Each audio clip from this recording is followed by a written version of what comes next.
네, 오늘 이 시간은 어제 저녁에 있었던 해리스 대 트럼프, 트럼프 대 해리스 대선 토론 특집 영상으로 전해드리겠습니다.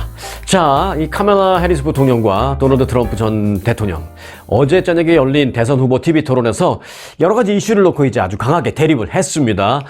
지난번에 트럼프 대 바이든, 이 바이든 대 트럼프의 그 대선 토론은 조금 뭐 실망한 사람도 많고 뭐 재미없었다는 사람도 많고 그랬었는데 어제는 그때보다는 훨씬 재미있었던 것만은 사실입니다. 이게 뭐 공화당 지지자 입장이나 민주당 지지 입장이나 마찬가지 그렇습니다.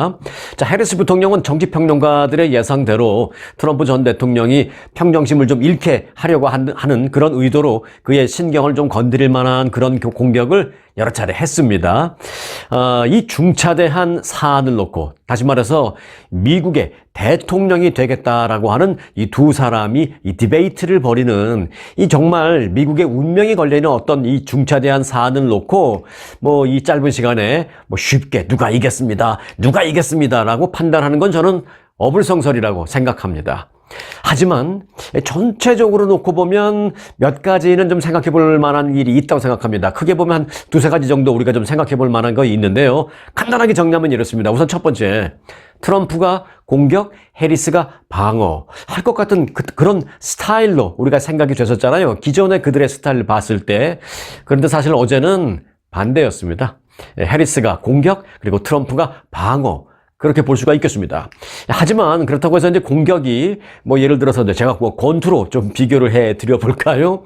이 신성한 대통령 후보 토론회를 권투로 비교해서 좀 그렇습니다만은 뭐 권투도 신성한 스포츠니까 제가 비교를 해 본다면 권투로 보면 어떤 그 해리스가 이제 공격을 좀 많이 했다고 쳤는데 해리스가 강력한 무슨 어퍼컷이나 또는 상대가 공격이 들어올 때 그걸 그대로 받아서 치는 어떤 강력한 카운터 펀치 뭐 그 정도 급은 아니었고요.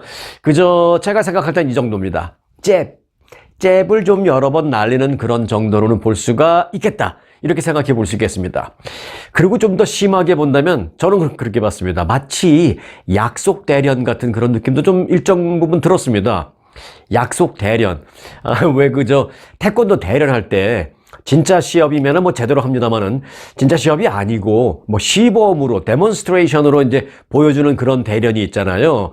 그렇게 되면 이제 뭐 내가 이렇게 하면 너는 이렇게 하고 등등등등 서로 약속을 해놓고 대련을 하는 거 있죠? 그걸 이제 약속 대련이라고 하잖아요. 그런 그 마치 약속 대련이나 하는 듯이 사실 어제 그 서로가 공격은 하더라도 어느 정도 선은 가급적 넘지 않으려고 하는 그런 모습을 해리스 트럼프 양쪽에서 저는 다 봤습니다. 뭐 그렇다고 해서 뭐 두 사람이 짰다는 얘기는 아니에요. 짰다는 얘기는 아니고 마치 그렇게 무슨 약속 대련을 하듯이 두 사람이 기본적으로는 공격을 하더라도 일정 부분 어떤 레드라인은 넘지 말아야 되겠다. 넘어야 될 선을 넘어가면서까지 공격은 하지 말아야 되겠다라는 생각을 기본적으로 두 사람 다 좀 갖고 나온 게 아닌가 그런 생각이 듭니다. 뭐 짰다라는 건 그 얘기는 아니고. 자, 하지만 일단 그 해리스가 잽을 상당히 자주 날렸고요.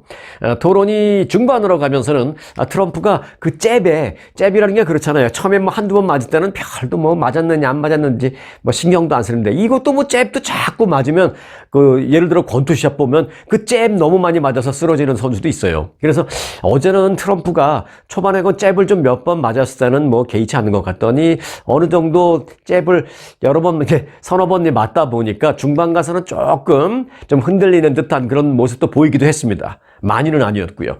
하지만 역시 노련한 트럼프는 그렇게 잽을 맞을 때 또는 잽이 들어왔을 때 살짝 스텝이 꼬일 정도의 그 해리스의 잽이 들어오면 가차없이 상대를 껴안고 이 시간을 끄는 어떤 권투 선수들처럼 노련하게 상대를 끌어들이면서 해당 시간을 좀 지나게 만든다든지 아니면은 슬쩍 다른 답변을 하면서 어떤 그 좀 불편한 상황을 좀 피해 간다든지 하는 그래서 이제 역시 노련하다.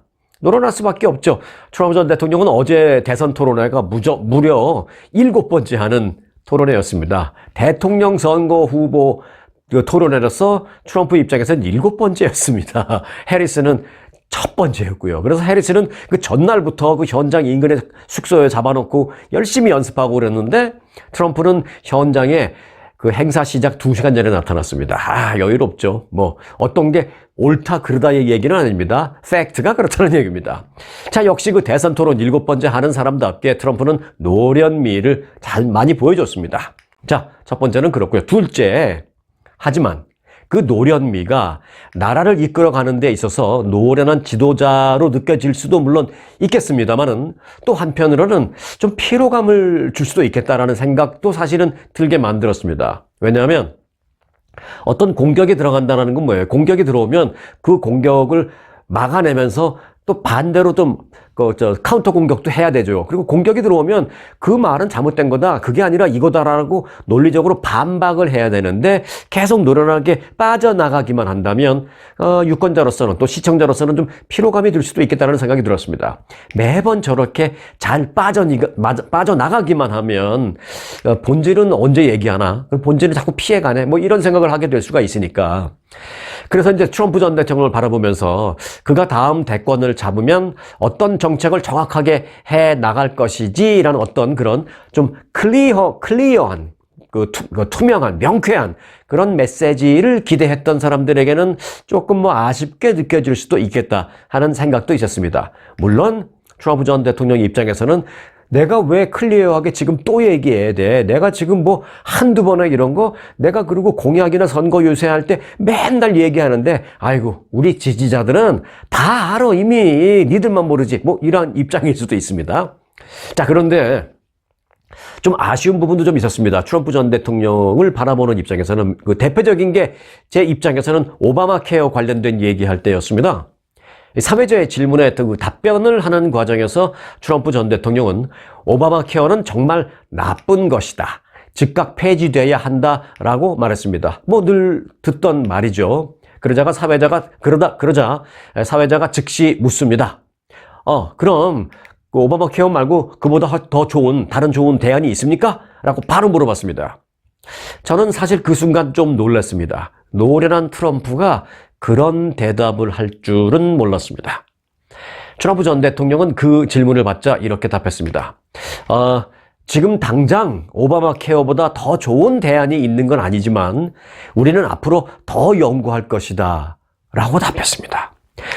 바둑으로 본다면 이건 완전히 결정적으로 한 수 잘못 놓은 그런 수다 이렇게 생각합니다. 우리가 이제 일반적으로 우리 한국말 할 때요, 그 일반적인 용어에 바둑 용어가 굉장히 많습니다. 제가 지금 잘못 놓은 수라는 게 뭔지 아세요? 우리가 흔히 쓰는 말 중에 실수.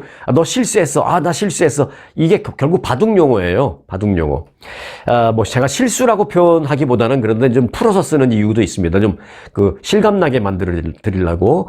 어찌 보면 한 수 잘못 놓은 수다, 이런 생각이 들었습니다. 아마 그 TV를 보던 트럼프의 참모들도 그 순간 저 한 수를 좀 물릴 수만 있으면 물리고 싶다. 우리 왜 바둑 두면서 그러잖아요. 한 수 물러줘. 뭐 장기도 그런가요? 한 수 물러줘. 그렇게 하듯이 아마 그 한 수 좀 물렀으면 좋겠다라는 생각을 트럼프 캠프 측은 했었을지도 모르겠다라는 생각을 합니다.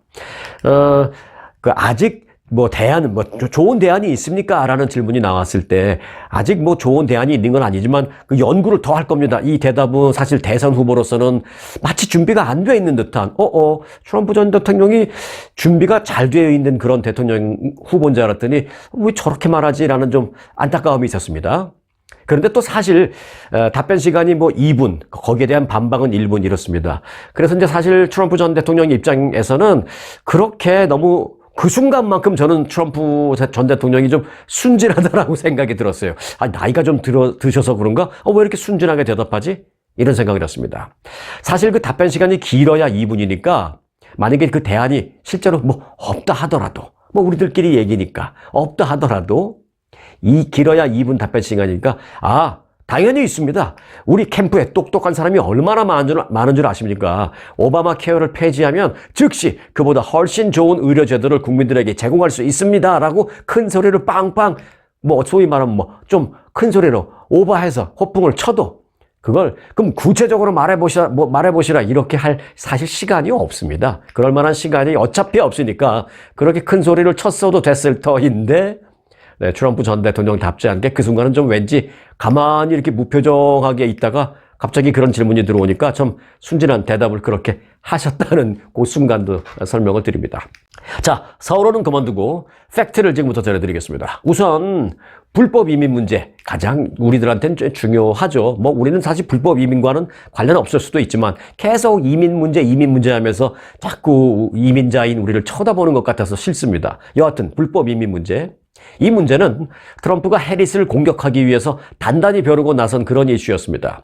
그런데 이제 이 이슈를 놓고 공방을 벌이는 와중에서도 트럼프 전 대통령은 오히려 그 얘기를 안 하는 게 나을 뻔한 그런 얘기를 했습니다. 이건 제 판단입니다만은. 자, 뭐냐? 두 사람은 남북 국경을 통한 불법 이민자 유입 이슈를 놓고 강하게 어제 대립했습니다. 이제 그런 과정에서 트럼프 전 대통령은 무슨 얘기를 했느냐? 불법 이민자들 얘기하면서 그 불법 이민자들이 개와 고양이를 잡아먹는다라는 말을 되풀이했습니다. 저는 사실 그때 좀 충격을 받았습니다. 와, 저런 말은 좀 선을 넘는 건, 물론 해리스에 대한 공격은 아니지만 좀 선을 넘는 듯한 얘기인 것 같은 생각.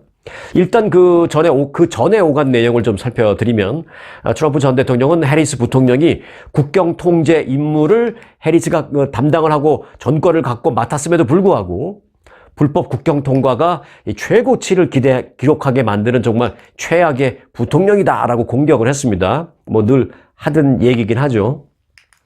그러자 이제 해리스 부통령은 이는 트럼프가, 자, 보십시오. 이렇게 말합니다. 그렇게 트럼프가 말할 수밖에 없는 상황이 된 것도 어느 정도는 뭐 인정하듯이 하면서, 그런데 트럼프가 저렇게 말하면 안 됩니다라고 하면서 listen 하면서 뭐라고 말했냐면, 이는 트럼프가 당시 국경보안법이라는 것이 있었는데 그 국경보안법을 통과되지 못하게 은근히 뒤에서 저지했기 때문이다라고 반박했습니다. 이게 무슨 말인가 싶죠? 해리스 부통령은 그 국경 보안을 철저하게 할 수 있는 그 국경 보안이 연방 상원에 제출이 됐었는데 그 해당 법안은 이제 이렇게 막고 저렇게 막고 이제 국경 보안을 철저하게 하는 거라고 간단하게 설명을 한 뒤에 이렇게 말합니다. 그런데 트럼프가 의회의 의원 몇몇 사람들에게 전화를 걸어서 그 국경 보안법 통과시키지 마. 그냥 내버려둬. 폐기되게 내버려둬. 통과시키지 마. 라고 그렇게 뒤에서 전화로 조종했다. 라고 말했습니다. 이때 이제 트럼프는 별다른 말을 못했어요. 근데 좀 의외죠. 트럼프는 국경을 철저하게 보안을 강화해야 한다라고 매일 외치는 사람인데 그렇게 하기 위한 국경 보안법이 나왔는데 그걸 통과시키지 말라고 의원들에게 전화를 했다? 좀 의아스럽죠? 왜 그러느냐? 트럼프 입장에서는 봤을 때 국경 문제가 계속 좀 어지러워져야 그 문제를 갖고 현 정부를 비난할 수 있는 소재가 계속 자기 손에 있는데 그 국경 보안법이 통과돼서 국경이 잘 정리가 되면 자기가 민주당 현 정부를 공격할 수 있는 소재가 없어지니까 야, 그거 그냥 내가 말로 하는 건데 그 국경 보안법 통과시키지 말고 그냥 놔둬 라는 그런 저의로 그렇게 몇몇 의원들에게 전화를 했다라는 게 이제 해리스의 발언 내용이었습니다. 잽치고는 좀 강력한 잽이 간 거죠, 요때. 자, 이때 이제 트럼프 전 대통령이 내가 그런 전화 한 적 없습니다. 이름을 대시오, 뭐 이렇게 못했어요. 자, 이에 대해서 트럼프 전 대통령은 막 좀 돌려서 반박합니다. 현 바이든 정부는 범죄자를 들어오는데 허용한 정부다. 테러리스트가 들어오는 것도 허용한 정부다. 라면서 그냥 기존의 입장을 되풀이하는 말만 반복했습니다. 그리고 이 순간 해리스 부통령이 지금 말도 안 되는 얘기를 한다 이렇게 좀 얘기를 했습니다. 그러자 이제 그걸 쳐다보는 해리스 부통령이 오히려 말도 안 되는 얘기를 트럼프가 하고 있구나라는 듯이 좀 어처구니 없어 하는 표정을 지으면서 고개를 절레절레 흔들면서 그 특유의 그 웃는 표정 있죠. 그 웃는 게 이제 그게 웃는 게 아니죠. 비웃는 거죠. 비웃는 표정을 지으면서 고개를 절레절레 흔들었습니다. 그러자 그 모습을 보더니 이제 살짝 트럼프가 이제 화가 났을 수도 있죠. 자존심 상할 수도 있죠. 그래서 살짝 화가 났는지 트럼프 전 대통령은 살짝 선언을 넘습니다. 이런 말을 합니다. 특히 스프링필드 지역을 가봐라 라고 하면서 이제 그 스프링필드라는 곳은요, 그 대표적인 경합주 지역인 오하이오주에 있는 도시입니다. 좀 이제 못 사는 도시죠. 불법 이민자들이 또 거기 많이 갔습니다. 오하이오주에 있는 스프링필드에 한번 가봐라. 스프링필드 그런 데를 가보면 이민자들이 거기에 사는 그 주민들, 그러니까 이제 미국 사람들, 기존에 있는 주민들, 이민자들, 불법 이민자들이 거기 사는 주민들의 그 반려동물인 개나 고양이를 갖다가 잡아먹는다. 이것이 우리나라에서 벌써 벌어지고 있는 현실이다. 그 불법 이민자들이 그 스프링필드에서는 개와 고양이를 잡아먹는다. 이 얘기를 두세 번 반복했습니다. 순간 많은 미국인들이 좀 놀랐을 것으로 저는 생각합니다. 서로 간의 답변 공방 시간은 이제 끝났기 때문에 해리스는 뭐 어처구니 없는 표정만 짓고 있었지만 이 말이 끝나고 나서 조금 있다가 사회자는 이런 말을 합니다. 지금 트럼프의 이런 얘기가 나왔는데 지금 그 내용을 듣고 지금 현지 지역에, 그러니까 스프링필드 지역에 그 시의원들이 연락이 왔는데 스프링필드 지역에서는 그런 일이 없었다라고 하네요 라고 정리를 해 주기도 했습니다. 그러자 트럼프는 아니다, 무슨 소리냐? 그거 다 거짓말이다. 스프링필드 가면 불법 이민자들 그들이 거기서 개도 잡아먹고 고양이도 잡아먹는다. 이런 얘기를 두세 번 반복했습니다. 조금은 좀 충격적인 그런 내용이 오갔습니다. 하지만 트럼프 전 대통령은 이제 계속해서 이제 불법 이민자들이 뭐 그렇게 해를 끼친다, 뭐 잡아먹는다 이런 얘기를 계속 반복하면서 주장을 굽히지는 않았습니다. 네, 우리는 뭐 불법 이민자는 아니지만 조금 자존심 상하는 그런 내용이기도 합니다. 우리는 불법 이민자는 아니지만 왠지 그런 게 이제 우리한테 혹시 그 화살이 돼서 돌아오지 않을까라는 좀 걱정도 되기도 하고요. 자, 이 발언이 논란이 됐는지 토론이 모두 끝난 후에 이 AFP 통신 등 일부 언론은 트럼프 전 대통령이 틀린 주장을, 잘못된 주장을 되풀이하면서 이민자들을 비방했다 라고 보도하는 기사를 올리기도 했습니다. 그 AFP 통신이라는 것은 뭐 보수냐 진보냐 뭐 그렇게 따지기가 좀 그래요. 왜냐면 이 AFP 통신은 여러분들 많이 들어보셨죠? 뭐 뉴스 들으실 때 AFP 통신에 따르면 뭐 이런 얘기 많이 들으셨죠? 풀어보자면 Agence France 프레스, 에이전시 프랑스 프레스, 그러니까 프랑스 언론입니다. 프랑스 언론. 그래서 AFP입니다. 뭐 진보 보수를 떠나서 AFP가 그런 내용을 보도했다라는 것도 참고로 말씀드립니다. 자, 아무튼 그 이슈는요 그렇게 혼란 속에 끝났고요. 그 다음에 중요한 문제가 이제 바로 경제 문제인데 그 부분을 볼까요? 사실 그 어제 토론에서 두 후보가 사회자로부터 받은 첫 질문은 미국 유권자의 최대 관심사인 경제와 물가 문제였습니다. 저는 그 이민 얘기를 먼저 해드렸지만, 자, 해리스 부통령은 미국이나 경제 상황이 4년 전보다 나아졌다라고 생각합니까? 라는 사회자의 질문에 트럼프 전 대통령이 대공황 이후 최악의 실업률을 현 정부에 넘겨줬고 또 세기의 최악의 공중보건 전염병 이 팬데믹 또 그대로 물려줬고 제대로 컨트롤하지 못하고 물려줬고 팬데믹 또 남북전쟁 이후 우리 민주주의에 대한 최악의 공격을 하는 상황에서 넘겨줬다라고 이제 조금 애들러서 좀 피해 나가면서 공격을 한 거죠. 그래서 이제 경제를 살리기가 쉽지 않았다 뭐 그런 얘기죠. 그러면서 이렇게 말합니다. 나는 중산층의 자녀로 자라났고 지금 이 무대에서 미국의 중산층과 이 무대라는 건 뭐예요? 본인하고 트럼프 두 명만 거기 서 있는 거잖아요. 지금 이 무대에서 미국의 중산층과 노동자를 실제적으로 도울 계획이 확실하게 있는 유일한 사람이 바로 나다라고 그렇게 얘기했습니다. 그러면서 트럼프 전 대통령의 경제정책은 가장 부유한 사람들을 위한 감세 정책만 추진하고 있는 사람이다라고 공격을 했습니다. 뭐 요 정도는 이제 잽 정도가 되죠. 해리스는 트럼프 전 대통령의 그 관세 공약을 전 미국인에 대한 트럼프 부가세다, 트럼프를 위한 세금이다, 뭐 이런 식으로 비판을 했습니다. 이제 잽을 한 번 더 날렸는데 이에 대해서 이제 트럼프 전 대통령은 어떻게 받아쳤느냐? 내가 관세 올린다고 하니까 뭐 맨날 그걸 비판하는데 관세 때문에 미국인들의 물가가 오르지는 않는다라면서 봐라, 물가가 더 높아진 것은 내가 관세를 올려서가 아니라 지금 현 정부 때문이다 라고 말하면서 현 정부에서 물가가 더 많이 올라갔다. 그러면서 중국과 수년간 우리에게서 훔쳐간 그 모든 나라들, 그 중국 그리고 우리나라 물건들 훔쳐간, 우리 기술 훔쳐간 그 나라들 때문에 우리의 물가가 이렇게 오른 것이다. 이유를 제대로 찾아야 된다. 뭐 이렇게 이제 트럼프 전 대통령은 이제 빠져나갔습니다. 그리고 이제 바이든 행정부에서 물가가 훨씬 많이 올랐지만 내 재임 기간 동안에는 인플레이션 그렇게 높지 않았다라고 말하면서 그들은, 즉 바이든 정부는 경제를 파괴했다라고 주장을 했습니다. 잽을 살짝 맞았지만 잘 방어를 하면서 오히려 조금 더 센 잽을 받아쳤다. 뭐 이렇게 생각할 수 있는 문제입니다. 그러나 이제 경제 문제에 대해서는 해리스가 아무래도 약점이 있을 수밖에 없죠. 지금 현재 이 물가가 너무 많이 올라 있는 상황이기 때문에 현 정부의 부통령이니까 자유롭지 못하니까 아무래도 잽을 던져도 조금 더 센 잽을 맞을 수 있다라고는 아마 알고 있었을 것입니다. 본인도. 자, 경제 문제와 관련해서는 정책의 실효성 여부를 떠나서 여하튼 해리스 부통령은 구체적인 숫자를 뭐 조금 제시하면서 마치 자신이 경제 문제에서는 전혀 문외한은 아니다라는 것을 좀 피력하듯이 열심히 하는 모습은 보였습니다. 몇 가지를 좀 아예 준비를 해온 듯 똑같은 내용을 뭐 두세 번 반복해서 언급을 하기도 했는데, 예를 들면 자신이 집권하면 중소기업에게 5만 달러의 지원금 문제를 추진하겠다라는 거 말하는 등 이 가급적 숫자를 구체적으로 제시하려는 그런 모습을 보였습니다. 뭐 내용의 실효성 여부, 현실성 여부를 떠나서 일단 자신의 약점이 경제와 이민 문제이니까 그 부분을 그렇게 숫자를 제시하면서 조금 내가 좀 구체적으로 준비가 된 듯한 모습을 보여줘야 되겠다. 뭐 그렇게 준비를 한 것 같습니다. 자기 어머니가 중소기업을 운영하면서 자기가 중학교 때 집을 샀고 그래서 나는 중소기업 이런 중산층을 나는 지원하려고 하는 준비를 많이 하고 있다. 뭐 이런 얘기를 여러 번 반복하더라고요. 자, 이어서 트럼프 전 대통령의 형사 기소와 관련된 내용이 안 나올 수가 없죠.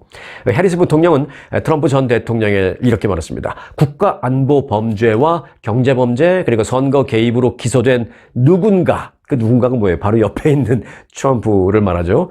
그렇게 기소되어 있는 수많은 혐의로 기소된 누군가라고 표현을 하면서 누군가, 그리고 성폭력 문제에도 책임이 있는 그 누군가는 사실 현재 유죄 판결을 받으면서 혐의가 대부분 사실로 드러났다라면서 공세를 펼쳤습니다. 트럼프 전 대통령이 기밀 자료 유출, 그리고 이제 성추문, 입막음, 돈 지급 관련 뭐 회사 서류 허위 기재 문제, 또 대선 결과 뒤집기 시도 등등 여러 가지 형사 기소를 당하고 또 성폭력 의혹 관련 민사 사건에서도 거액의 배상 판결을 실제로 받았잖아요. 뭐 그런 사실을 지적한 거죠. 그 해리스 부통령은 그러면서 트럼프의 다음 법정 출석은 11월 그의 형량 선고가 될 것이다. 형량 선고 때가 될 것이다. 라고 그렇게 말했습니다. 이 얘기는 뭐냐면 11월 26일 최근에 이제 일정이 잡혔죠. 결국은 대선 이후에 선고 형량을 때려요. 뭐 1년 징역, 2년 징역, 아니면은 뭐 1년 징역에 집행유예 3년, 아니면은 뭐 실형은 없지만 벌금 얼마, 뭐 여하튼 뭐 이제 민사니까 뭐 실형은 아니겠죠. 벌금 얼마 뭐 이런 걸 때리겠죠. 그 선고 형량을 때리는 날이 대선 전이 아니라 대선 후로 밀려났죠. 그러면서 11월 26일로 최근에 일정이 새롭게 잡혔습니다. 그런 얘기를 확실하게 한 겁니다. 트럼프의 다음 법정 출석 날짜가 언제인지 아십니까? 바로 11월 자신의 선고 형량을 받으러 가는 그날입니다. 라고 이제 상기를 시켰습니다. 시청자들에게. 그러자 트럼프는 이렇게 말했습니다. 최근 연방 대법원의 결정을 다들 봤을 것입니다. 나는 대부분 승리했습니다. 라고 말했습니다. 대부분 승리했다? 사람들이 좀 까우뚱까우뚱 할 수 있죠. 유죄 판결 받은 게 많은데 어떻게 그렇게 말할 수 있지? 하지만 이제 트럼프가 말하는 나는 대부분 승리했습니다. 이거는 이제 싸잡아봐서 얘기하는 건데요. 뭘 근거로 싸잡아서 얘기하느냐? 전임 대통령의 재임 중 행위에 대해서 폭넓은 형사상의 면책 특권을 대법원이 지난 7월 1일 날 인정한 그 판결이 나온 게 있습니다. 그러니까 나는 당신들이 아무리 잘못했다. 그리고 어떤 법원, 민사법원, 어떤 형사법원, 블라블라블라 여러 가지 법원에서 아무리 나를 잘못했다고 하더라도 내가 재임 중에 했던 일들은 면책이야. 이제 그 얘기를 하는 겁니다. 나는 그러니까 대부분 승리했다라는 얘기가 이제 그 얘기죠. 그러면서 이제 나에 대한 그런 형사 기소는 현 정부가 행하고 있는 정치 탄압이자 사법 무기화다라고 이렇게 주장했습니다. 자, 이쯤에서요. 그래서 그렇게 그냥 탁 말하고 말하고 이제 끝내버리면 그냥 그걸로 그냥 끝나는 거야? 뭐 그래? 라는 생각이 드실 수 있잖아요. 네. 사실 그렇습니다. 이 대선 토론이라는 게 이제 워낙 주제도 많고 또 시간은 또 제한되어 있고 해서 사실 그 답변에 대해서 한 번 정도 반박을 하고 나면 더 이상 계속되는 반박에 재반박, 그 또 재반박 이렇게 이어가기가 어렵습니다. 사실 그 행사 타이틀은요, Presidential Debate잖아요. 디베이트. 저는 미국 말 중에 이 디베이트라는 말을 참 좋아하는데, 제가 이제 좋아하는 미국 말 중에 몇 가지가 있습니다. 하나는 그 respect라는 말도 좋아하고요. 저는 reasonable이라는 말도 좋아하고, 또 하나 좋아하는 게 바로 이 디베이트입니다. 저희가 한국에 어렸을 때는 참 그런 토론이라는 걸 들어본 적이 없어가지고, 옛날 한국 문화에서. 그래서 저는 지금 이 디베이트라는 말을 좋아하는데, 디베이트라는 게 뭐예요? 아주 열띠게 이 주장이 좀 오가고 반박에 재반박 이러는 거잖아요. 그런데 이제 말이 디베이트라지 사실은 거의 디베이트 형식이 못 됩니다. 이제 그런 한계가 있다라는 정도 이제 이해해 주시기 바라겠고요. 자, 인종 문제와 관련해서는 사회자가 이제 트럼프 전 대통령에게 묻습니다. 해리스 부통령의 인종 정체성에 대해서 트럼프 당시는 여러 차례 의문을 제기하지 않았었습니까? 라고 물었습니다. 그러자 트럼프는 나는 그녀가 어떤 인종이든 상관없습니다. 해리스가 자신을 인도계로 계속 오랫동안 내세우다가 몇 년 전부터 갑자기 흑인이라고 그러대요. 그 몇 년 전부터 갑자기 흑인이 됐어요. 그런데 난 모르겠습니다. 근데 그녀가 인도계예요? 흑인이에요? 라고 되묻기도 했습니다. 이거 완전히 좀 뭐랄까 좀 무시하는 비아냥식의 이제 답변이죠. 자, 이후에 발언권을 얻은 해리스 부통령은 이렇게 말합니다. 자기 경력 내내, 그러니까 자기라는 건 트럼프를 말합니다.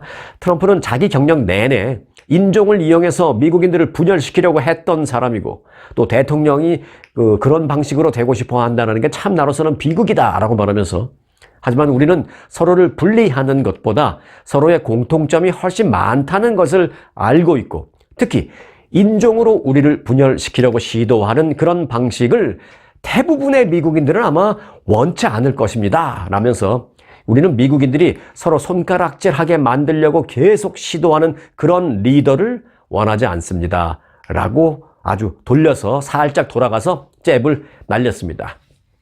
자, 얼추 이런 내용으로 어제 진행이 됐는데요. 토론이 끝나고 나서 트럼프 전 대통령은 이렇게 말했습니다. 나는 1대3으로 싸웠다 라고 자평했습니다. 즉, 자기 한 명을 넣고 사회자 2명과 해리스 이렇게 3명이 나를 공격했다라는 그런 의미죠. 자, 1대3이 됐던 1대1이 됐던 이제 토론은 끝났습니다. 그런데 어쩌면 이제 55일 앞으로 다가온 이 대통령 선거 이전에 대선 후보 TV 토론이 어쩌면 더 이상 없을 수도 있습니다. 합의가 좀 쉬워 보이지는 않아요. maybe 있다면 한 번 더, maybe not. 없을 수도 있습니다. 자, 여러분들이 보신 그리고 여러분들이 느끼신 이번 토론 내용은 어떠셨는지 댓글로 공유해 주시면 감사하겠습니다. 여러분들의 댓글 내용이 저도 개인적으로 매우 궁금합니다. 해리스 대 트럼프, 트럼프 대 해리스 대선 토론 특집 영상 여기서 마칩니다. 대통령상 수상에 빛나는 초특급 아주 투어 모국 관광. 아주 모국 관광의 인기 비결은 전 일정 5성급 호텔의 럭셔리 숙박, 아주만의 27인승 VVIP 버스, 엄선된 맛집들이 선사하는 최고의 식사, 고객들의 표정이 증명하는 아주 단독 모국 관광은 그 누구도 따라할 수 없는 최고 인기 관광입니다. 건강검진도 모국 관광과 함께 하시면 훨씬 더 편리합니다. 모국 관광도 역시 아주 좋은 아주 투어.